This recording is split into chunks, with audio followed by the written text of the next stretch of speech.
Good morning, students. Today we'll do simple calculation of the closed loop gain of the inverting and non-inverting amplifiers. I'll draw the circuit diagram over here.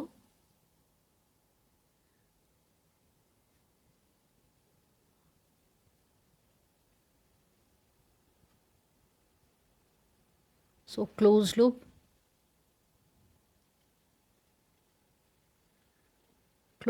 inverting amplifier. I will give the input signal here, V in.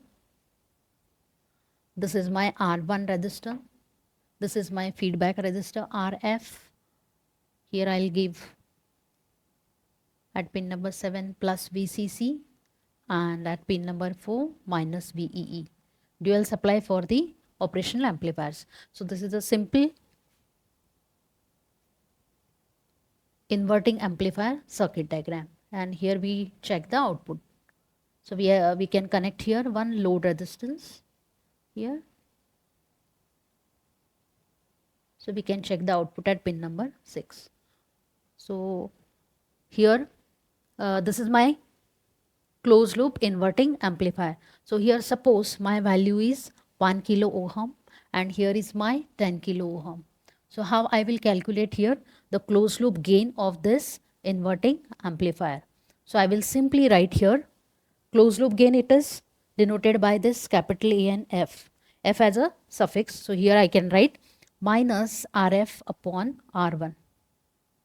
Minus RF upon R1. So here I can substitute the value, that is my minus of 10 kilo ohm divided by 1 kilo ohm.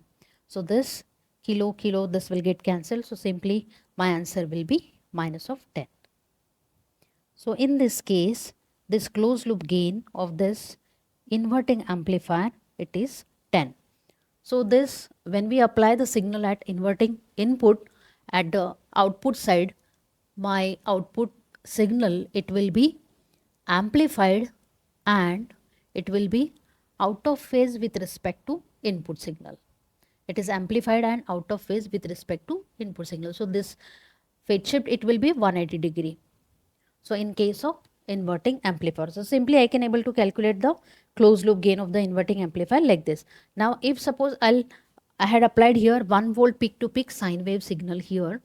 So in this case, what will be my output? So I can simply write output voltage V0 is equal to this AF gain, closed loop gain, multiplied by my input signal. So I did earlier calculations. I can simply substitute here minus 10 into my 1 volt signal. So my final output, it is again minus 10 volt. So that means my input signal, it was given 1 volt peak to peak sine wave, whereas output is amplified and out of phase with respect to input signal. So output voltage is my 10 volt. So here I can simply show the levels also. So this is my plus 5 voltage peak level and this is my minus 5. So this is all together combined my 10 volt peak to peak. Now this is the simple calculation of the closed loop gain and the output voltage of the inverting amplifier. Now I'll modify the same circuit diagram and I will do the calculation for the non-inverting amplifier. Now what to do in this case? Simply I will ground this.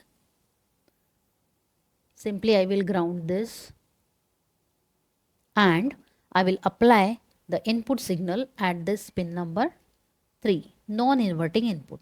I will apply the input signal here. Only one modification as far as circuit diagram is concerned. Now the gain formula, closed loop gain formula, it will modify like this. AF is equals to 1 plus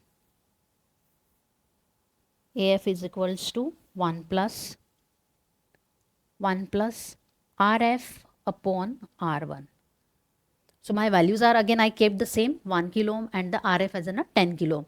So here we can able to control the gain with the help of this resistance values. Now here I can substitute 1 plus 10k divided by 1k. Now here I need to make common denominator here. So 10 plus 1, it will come my 11.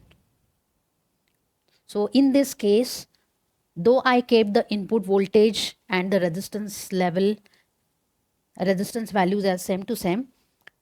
My gain is changed over here, so it is coming AF is equal to 11.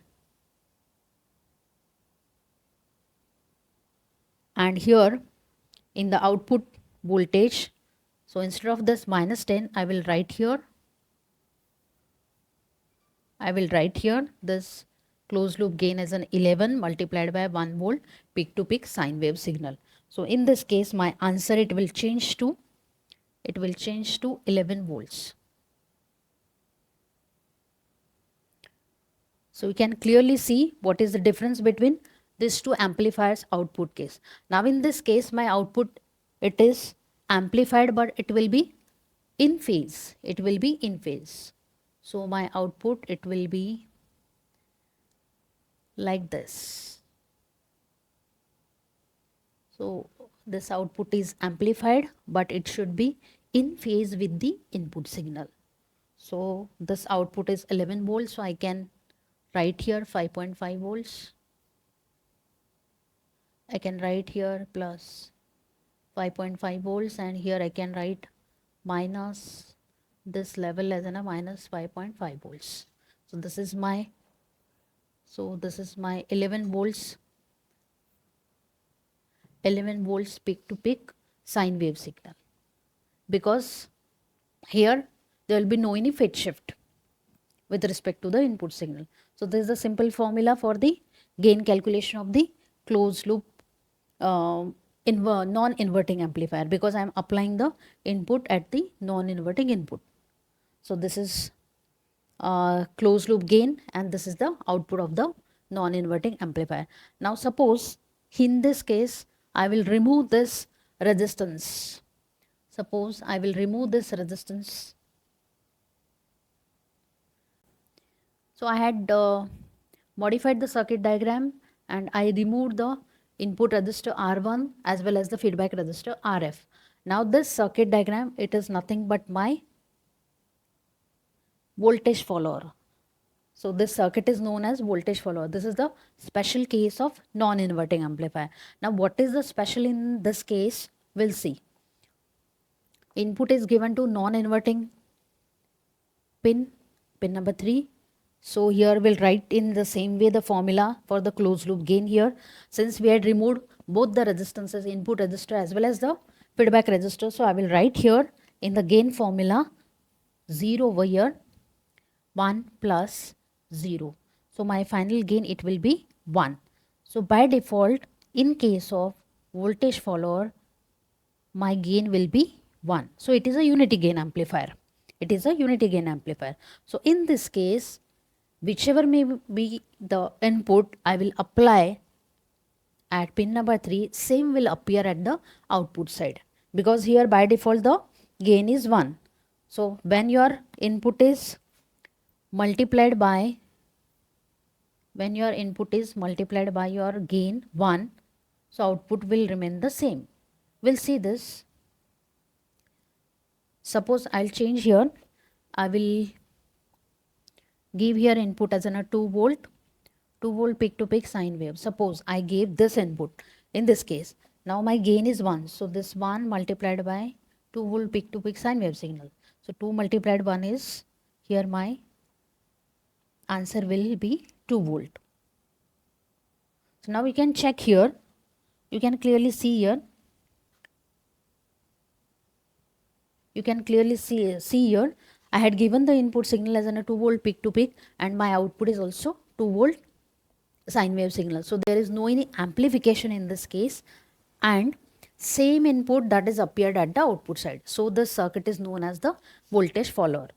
So minimum gain in this case, in the special case of non-inverting amplifier, which is possible, is 1. Now in case of non-inverting amplifier, suppose my both resistances are of the same value. In that case, minimum gain possible is 2. How this is possible? Suppose if my both resistances are of the value 1K, both are 1K.